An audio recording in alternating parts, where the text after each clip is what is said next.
வணக்கம். நீங்கள் இணைந்திருப்பது தடம் நியூஸின் இரவு நேர செய்திகளுடன். விரிவான செய்திகளுக்கு செல்லும் முன் முதலில் தலைப்புச் செய்திகள். அர்ச்சுனாவின் நடத்தை தொடர்பான அறிக்கை சபையில் முன்வைப்பு. முச்சக்கர வாகன இறக்குமதி தொடர்கிறது. விலை 2 மில்லியன். அதிகரிக்கும் வெப்பம்.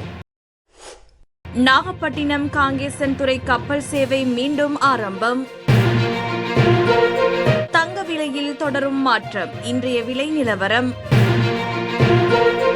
வாகன இறக்குமதியில் முறைகேடு, அம்பலமாகும் உண்மைகள். ஆசிரியர்களின் இடமாற்றம் தொடர்பில் விடுக்கப்பட்டுள்ள கோரிக்கை.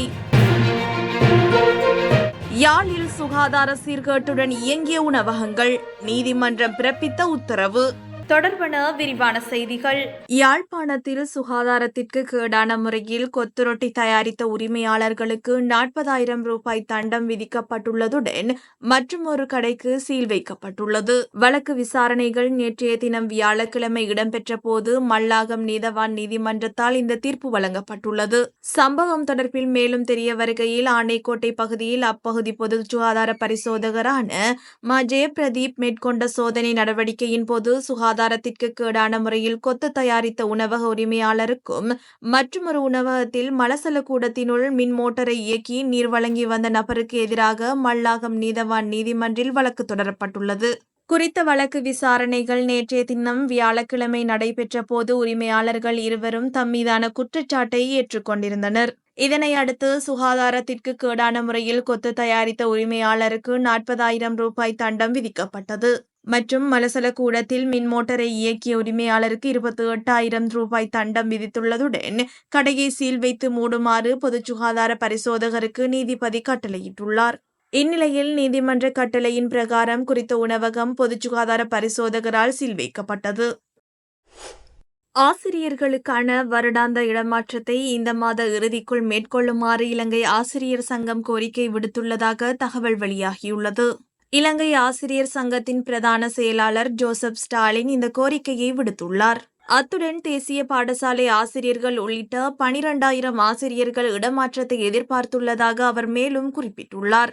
அதில் பலர் 10 வருடங்களுக்கு மேலாக ஒரே பாடசாலையில் சேவையாற்றியவர்கள் எனவும் சுட்டிக்காட்டியுள்ளார். மேலும் சிலர் நீண்ட காலமாக தூர பிரதேசங்களில் உள்ள பாடசாலைகளில் கற்பிப்பவர்கள் என்றும் அவர் தெரிவித்துள்ளார். இதேவேளை நாடளாவிய ரீதியில் ஆசிரியர் சேவையில் மாத்திரம் 30,000 வெற்றிடங்கள் காணப்படுவதாக அவர் அண்மையில் தெரிவித்திருந்தமை குறிப்பிடத்தக்கது.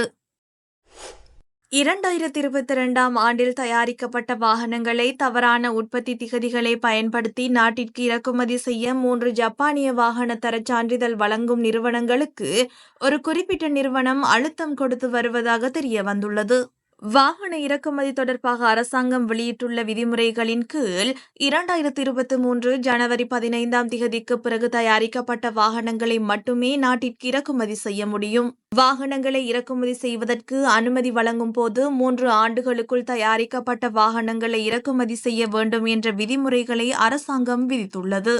இருப்பினும் ஜப்பானில் தயாரிக்கப்படும் வாகனங்களில் உற்பத்தி மாதம் குறிப்பிடப்படாததால் ஜனவரி 15ஆம் தேதிக்கு பிறகு உற்பத்தி மாதமாக கருதப்பட்டு வாகனங்களை இறக்குமதி செய்ய வேண்டும் என்ற விதிமுறைகளையும் அரசாங்கம் விதித்துள்ளது.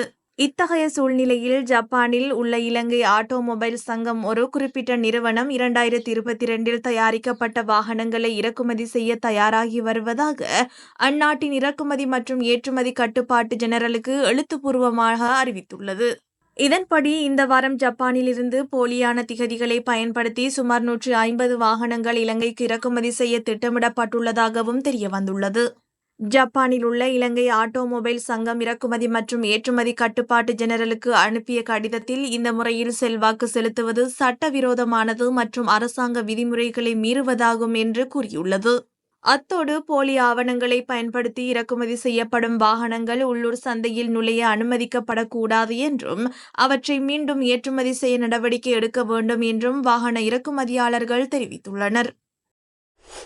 இலங்கையில் தங்கத்தின் விலையானது கடந்த சில மாதங்களாக சற்று ஏற்ற இறக்கத்துடன் காணப்படுகின்றது. கடந்த 2 நாட்களாக தொடர்ச்சியாக அதிகரித்த தங்க விலையானது இன்று சற்று குறைவடைந்துள்ளது.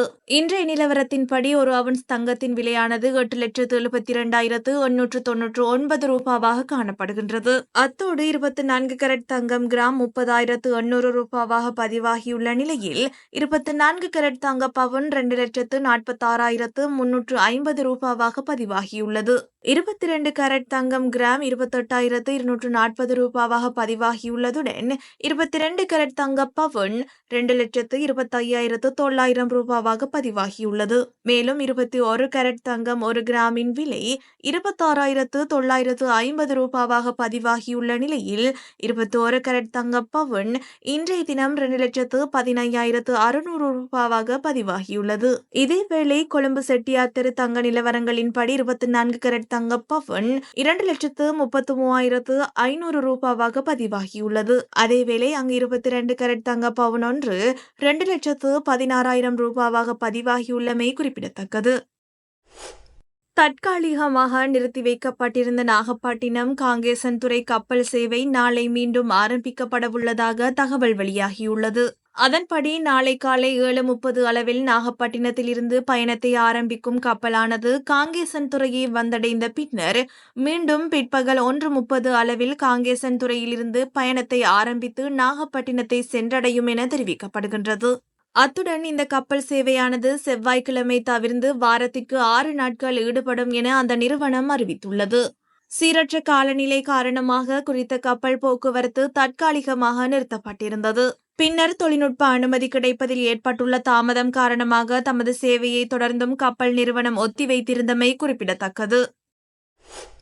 பாராளுமன்ற உறுப்பினர் ராமநாதன் அர்ச்சுனாவின் நடத்தை தொடர்பில் கிடைக்கப்பெற்ற முறைப்பாடுகள் தொடர்பாக ஆராய்ந்து அறிக்கையிடுவதற்காக தன்னால் நியமிக்கப்பட்ட விசேட குழுவின் அறிக்கையை சபையில் முன்வைப்பதாக சபாநாயகர் ஜகத் விக்ரமரத்ன இன்று பாராளுமன்றத்தில் அறிவித்தார்.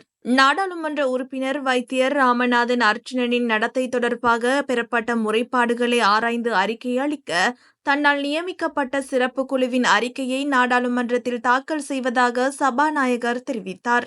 இந்த குழுவிற்கு துணைக்குழு தலைவி ஹேமலி வீரசேகர தலைமை தாங்குவதாகவும் அமைச்சர் விஜித ஹேரத் மற்றும் ரஞ்சித் மத்தும பண்டார ஆகியோர் இதில் இடம்பெற்றுள்ளதாகவும் சபாநாயகர் அறிவித்தார்.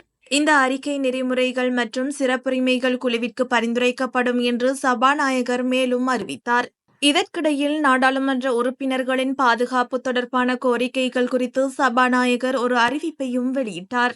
அதன்படி நாடாளுமன்ற உறுப்பினர்கள் தங்கள் பாதுகாப்பு குறித்து தேவையான நடவடிக்கைகளை எடுக்குமாறு அவ்வப்போது விடுத்த கோரிக்கைகளை பரிசீலித்த சபாநாயகர் இது தொடர்பாக உரிய நடவடிக்கை எடுக்குமாறு பதில் காவல்துறை தலைவருக்கு கோரிக்கை அனுப்பப்பட்டுள்ளதாக அறிவித்தார்.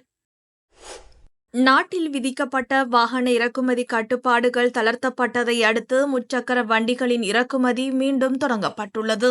நாட்டின் முன்னணி முச்சக்கர வண்டி விற்பனை நிறுவனமான டேவிட் பீரிஸ் மோட்டார் நிறுவனம் பஜாஜ் முச்சக்கர வண்டிகளுக்கான முன்கூட்டிய ஆர்டர்களை ஏற்றுக்கொள்வதற்கான விளம்பரங்களை வெளியிட்டுள்ளது. அவர்களின் புத்தம் புதிய 3 சக்கர வாகனத்தின் விலை ஜிஎஸ்டியை தவிர்த்து ரூபாய் 16,90,678 என பட்டியலிடப்பட்டுள்ளது. சரக்கு மற்றும் சேவை வரி சேர்க்கப்படும் போது ஒரு முச்சக்கர வண்டியின் விலை 19,95,022 ஆகும். அர்ச்சுனாவின் நடத்தை தொடர்பான அறிக்கை சபையில் முன்வைப்பு. முச்சக்கர வாகன இறக்குமதி தொடர்கிறது. விலை 2 மில்லியன். அதிகரிக்கும் வெப்பம். நாகப்பட்டினம் காங்கேசன்துறை கப்பல் சேவை மீண்டும் ஆரம்பம். தங்க விலையில் தொடரும் மாற்றம். இன்றைய விலை நிலவரம். வாகன இறக்குமதியில் முறைகேடு. அம்பலமாகும் உண்மைகள். ஆசிரியர்களின் இடமாற்றம் தொடர்பில் விடுக்கப்பட்டுள்ள கோரிக்கை. யாழில் சுகாதார சீர்கேட்டுடன் இயங்கிய உணவகங்கள். நீதிமன்றம் பிறப்பித்த உத்தரவு.